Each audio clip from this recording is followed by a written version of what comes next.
thùng mà mai khi đừng thô mất mình đợi tới mua này bóng ôn thấy vậy cứ đang đóng như cái nó bắn banana này thấy nâng xa nè kìa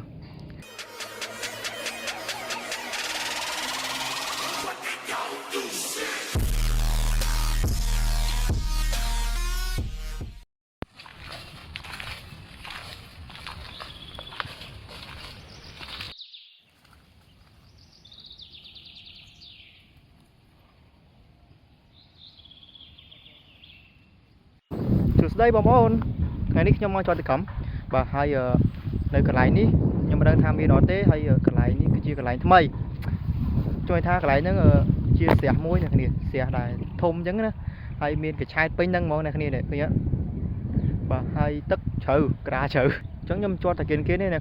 dừng chắc cái chơi hay dừng cao cho anh vì ở châu cái chơi nhá này và chẳng còn play tam nan nào này thà nhầm cho bạn nọ tập let's go từ tôi sang tao này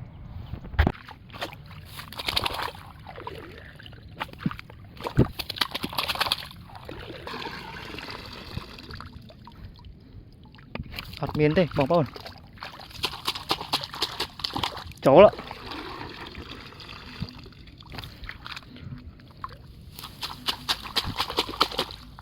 chó này chó này trái nhí à bóng bóng cái gì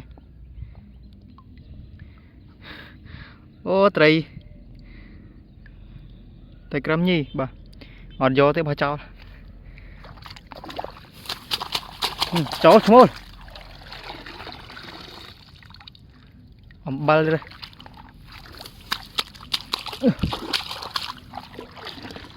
chó sao tại con này gram này cái này chó chó thế này này cái này nhi là cái này ơi chú mô mày cho ai này sẽ tại gram nhì này khơi như này nè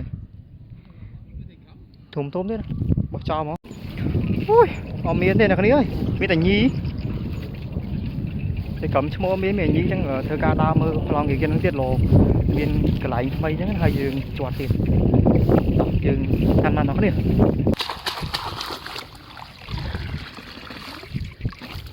sao tại con trái này cái này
nè muối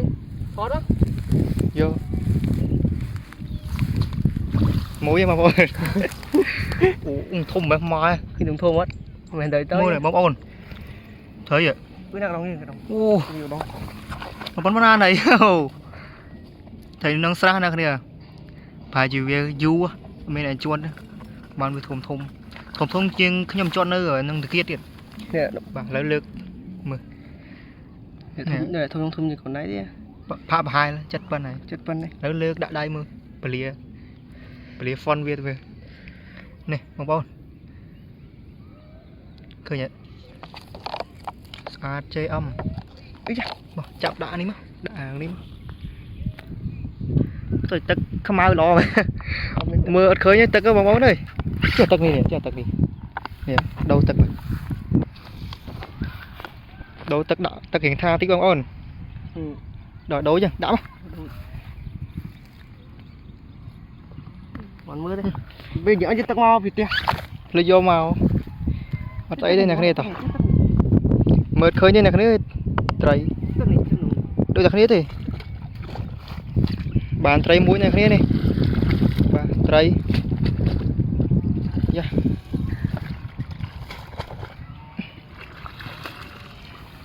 Cho to tiết cái này nó bán mũi tiết này khné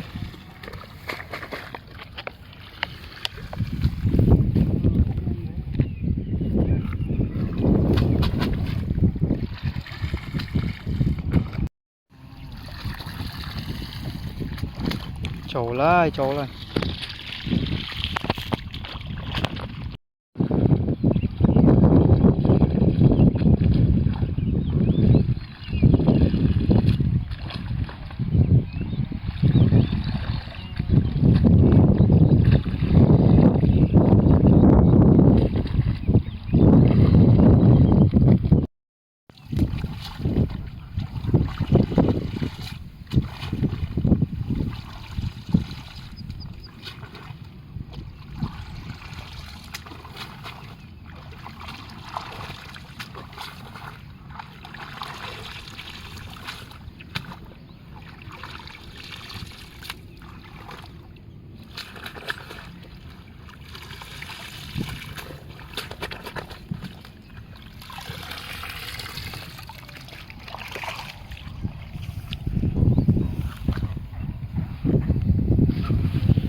mà ôi mũi tiết đây Mui. thầy mình trời sao ta nè ôn mà mũi tiết đây thầy cầm nè mà chào bà trong bà